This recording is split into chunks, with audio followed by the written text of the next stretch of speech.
Good morning बच्चों। तो चलिए समय को बर्बाद ना करते हुए सीधे क्वेश्चंस पे आते हैं। ये आज 15 क्वेश्चन का सेट हम लोग बनाएंगे। ये क्वेश्चन अधिकांश देखा जाए तो प्रत्येक ईयर्स रिपीटेड है। तो आप लोग देखिए 15 में कितना क्वेश्चन सही हो रहा है कितना नहीं। पहला क्वेश्चन है विकास की प्रक्रिया। विकास की प्रक्रिया क्या है?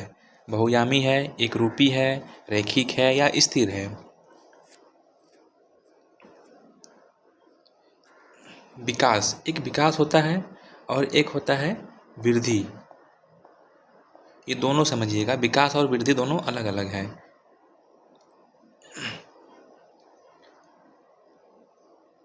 वृद्धि जो होता है हमारे बॉडी, जैसे बॉडी की हाइट बढ़ना या और बहुत सारे बॉडी पे जो हमारे वृद्धि होता है। और एक होता है विकास। विकास क्या एकरूपी है? एकरूपी नहीं हो सकता है। विकास का अनेक सारा रूप हो सकता है। क्या विकास स्थिर है? नहीं, विकास जो है स्थिर नहीं हो सकता है। विकास समय के साथ साथ बढ़ते रहता है। रैखिक है? ये रैखिक नहीं है, सभी का एक समान नहीं हो सकता है, अलग अलग है। ये बहुत तरह के होते हैं। ये एक बहुयामी है। विकास जो है एक बहुयामी है, जिसका अर्थ होता है शारीरिक, भावनात्मक और सामाजिक विकास जैसे बहुत सारे कारकों का गतिशील उसके अंतर्क्रिया सभी में शामिल होते हैं। आते हैं क्वेश्चन नंबर दूसरा पे। विकास की प्रक्रिया की क्या विशेषताएं हैं? विकास की प्रक्रिया की क्या विशेषताएं हैं? विशेषताएं आपको पूछा गया है, विशेषताएं बताना है। ये प्रक्रिया बचपन तक सीमित रहती है, ये जीवन भर चलने वाली प्रक्रिया है, इसकी शुरुआत जन्म के समय होती है, इसकी शुरुआत गर्भधारण के समय होती है।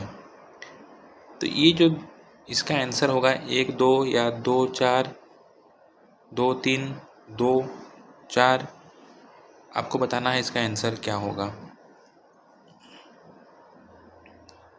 तो इसका जो सही आंसर है वो हो जाएगा कि ये जीवन भर चलने वाली प्रक्रिया है और इसकी शुरुआत गर्भधारण से ही शुरू हो जाती है। इसका मतलब 2 और 4 ऑप्शन नंबर डी आंसर जो है इसका होगा डी।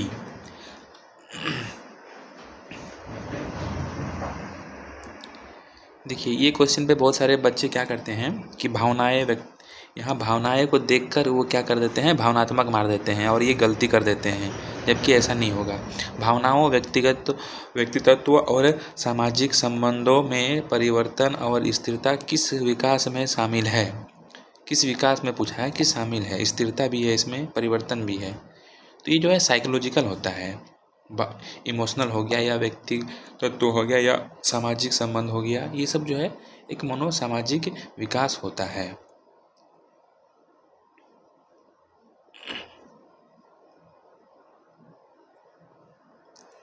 इसका आंसर हो जाएगा ए। आइए 3 नंबर देखते हैं। विद्यार्थियों में समालोचनात्मक चिंतन को विकसित करने के लिए एक शिक्षक में क्या होना चाहिए? ऐसे सवाल देने चाहिए जिसमें निष्कर्ष और व्याख्याएं शामिल होते हैं। ऐसे सवालों से बचना चाहिए जिसमें विवेचन और विश्लेषण की आवश्यकता होती है। केवल ऐसे सवाल पूछने चाहिए जिनका एक ही उत्तर हो। विद्यार्थियों को उनके संदेह और सवाल पूछने के लिए हतोत्साहित करना चाहिए। बताइए इसमें क्या होगा? देखिए इसमें आप लोग अगर टैग वर्ड का इस्तेमाल कीजिएगा तो इसका आंसर निकल जाएगा।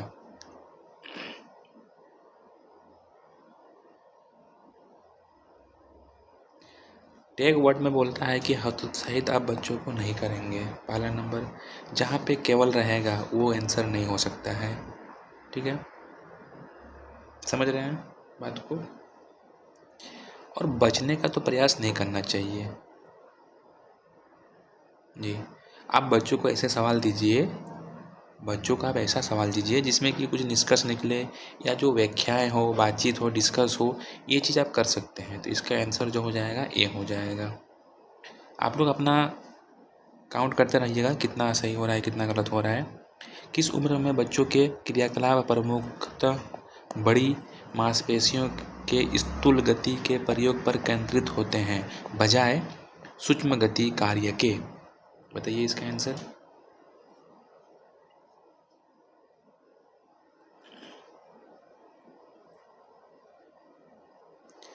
पहले बताइए कि स्थूल क्या होता है, स्थूल गति क्या होता है। स्थूल गति समझने वाला चीज़ है, स्थूल गति, और एक होता है सूक्ष्म गति। एक होता है सूक्ष्म गति और एक होता है स्थूल गति।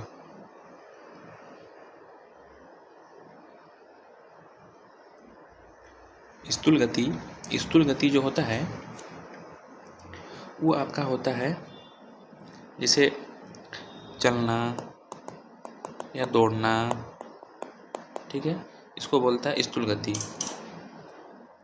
अब सूक्ष्म गति में क्या होता है कि आप फिंगर यानी अंगुली का प्रयोग से कुछ भी छोटा काम करना, ठीक है, बिल्कुल, ये तो अंगूठा का प्रयोग करके, कलाई का, हाथ का प्रयोग करके आप जो करते हैं।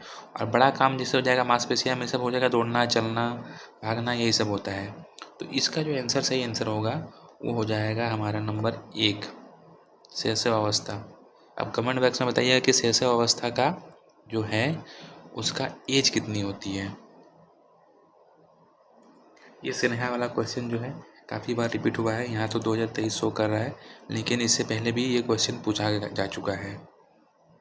स्नेहा का कद बहुत तेज़ी से बढ़ रही है और अब उसका हाथ उसकी लंबी अलमारी के हैंडल तक आसानी से पहुंच सकता है, जिससे वो बहुत आसानी से अलमारी खोल सकती है।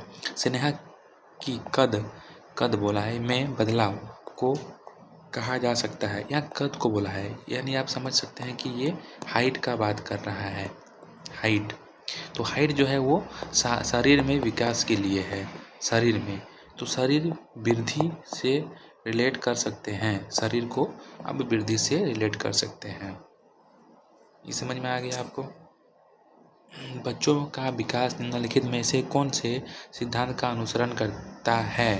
बच्चों का विकास ये क्वेश्चन हम लोग फर्स्ट में ही कर चुके थे, उसी से रिलेटेड ये क्वेश्चन है। बच्चों का विकास निम्नलिखित में से कौन से सिद्धांत का अनुसरण करते हैं। ऑप्शन एकरूपता, एकयामी, रैखिकता या व्यक्तिगत विभिन्नताएं।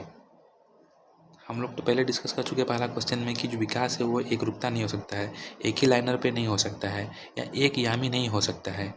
इसमें बहुत तरह के विभिन्नताएं होते हैं, बहुत तरह के बदलाव होते हैं, बहुत किसी में अलग अलग तरह के बदलाव होते हैं, सभी में सेम बदलाव नहीं होता है। तो इसका आंसर जो हो जाएगा वो डी हो जाएगा। बच्चों के विकास के संदर्भ में निम्नलिखित में से कौन सा कथन सही है। सही बोला गया है कि कौन सा कथन सही है। बच्चों का संज्ञानात्मक व सामाजिक विकास केवल उसके वातावरण पर निर्भर करता है। केवल आनुवंशिक कारक ही बच्चों के विकास को निर्धारित करते हैं। बच्चों के विकास में आनुवंशिकता व वातावरण एक दूसरे से परस्पर अंतर्क्रिया करते हैं। बच्चों के विकास के विभिन्न आयामों में आनुवंशिकता व वातावरण अलग अलग प्रभाव पड़ता है। ये है 2 और 4, केवल 2, 3 और 4, 1 और 4, इसमें से कौन सा आंसर होगा। तो आप यहाँ पर भी टैग वर्ड का यूज कर सकते हैं, बिल्कुल कर सकते हैं टैग वर्ड का इसमें यूज आप।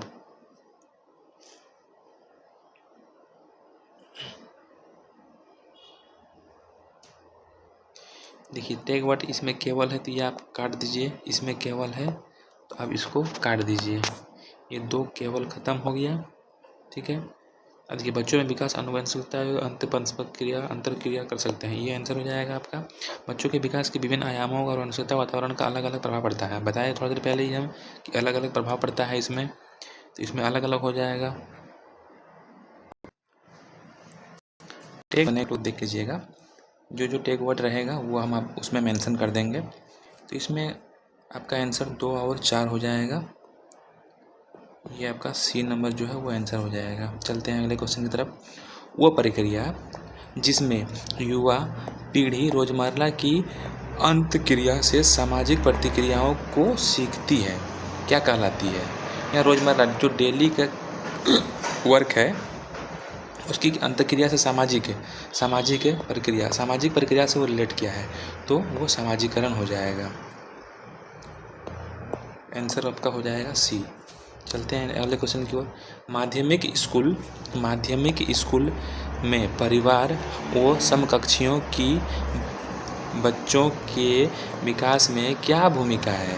माध्यमिक स्कूल में जो मिडिल स्कूल होते हैं उसमें परिवार व समकक्षियों की बच्चों के विकास में क्या भूमिका है?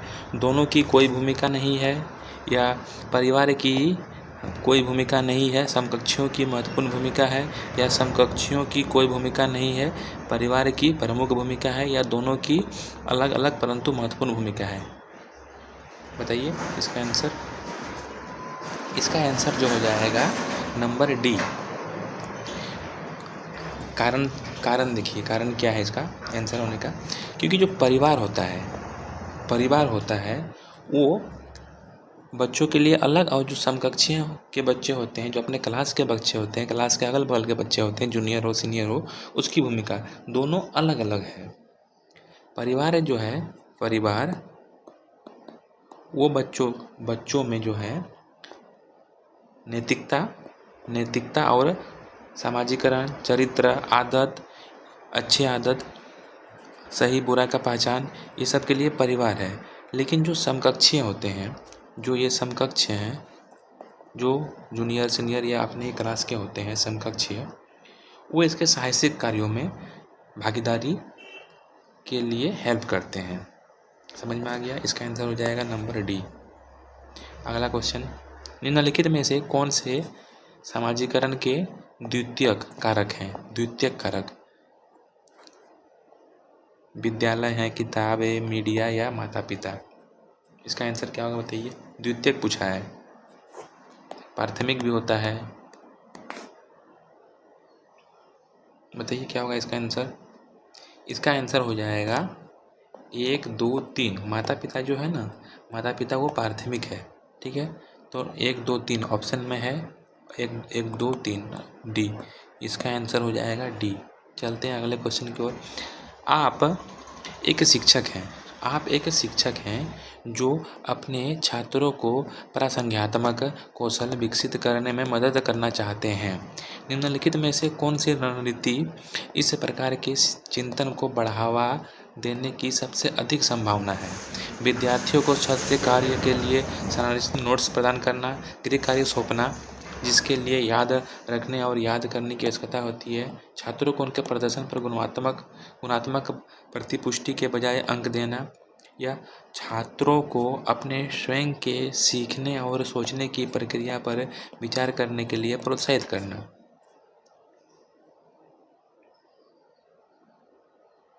देखिए इसमें भी आप टैग वर्ड का यूज कीजिए, आपका ये सॉल्व हो जाएगा। आप केवल सेशन वाइज जो है नोट्स प्रदान नहीं कर सकते हैं, ठीक है। गृह कार्य सौंपना और याद, ये जो याद रूट लर्नर है, ये आप अप्लाई नहीं कीजिएगा। इसमें जो है बजाय जो है यहाँ पर नंबर आप नहीं दे सकते हैं, बच गया नंबर डी। आंसर आपका हो जाएगा नंबर डी।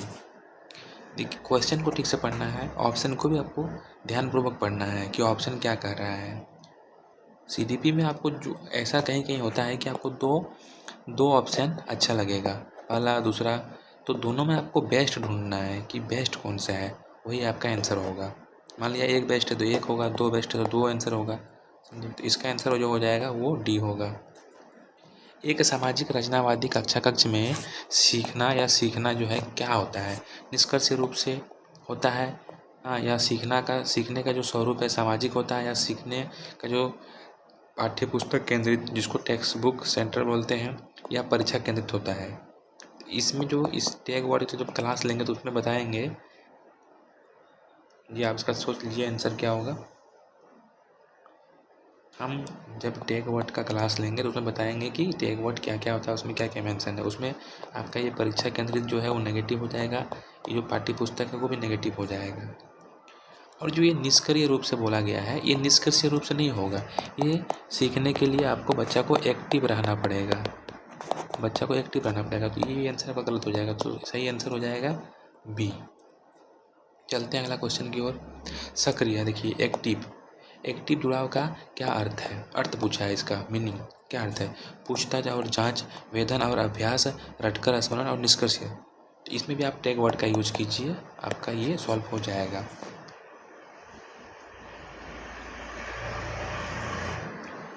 आपको बोलेंगे निष्कर्ष नहीं होगा, सक्रिय के लिए सक्रिय एक्टिव होगा, एक्टिव होकर बच्चा सीखता है, ये ठीक है, ये गलत है। रटना नहीं है, रटना बिल्कुल नहीं। वेधन और अभ्यास, ये ड्रिल एंड प्रैक्टिस नहीं होगा। आंसर हो जाएगा इसका ए, आंसर हो जाएगा ए। चलते हैं अगला क्वेश्चन, और ये आपका लास्ट क्वेश्चन होने वाला है।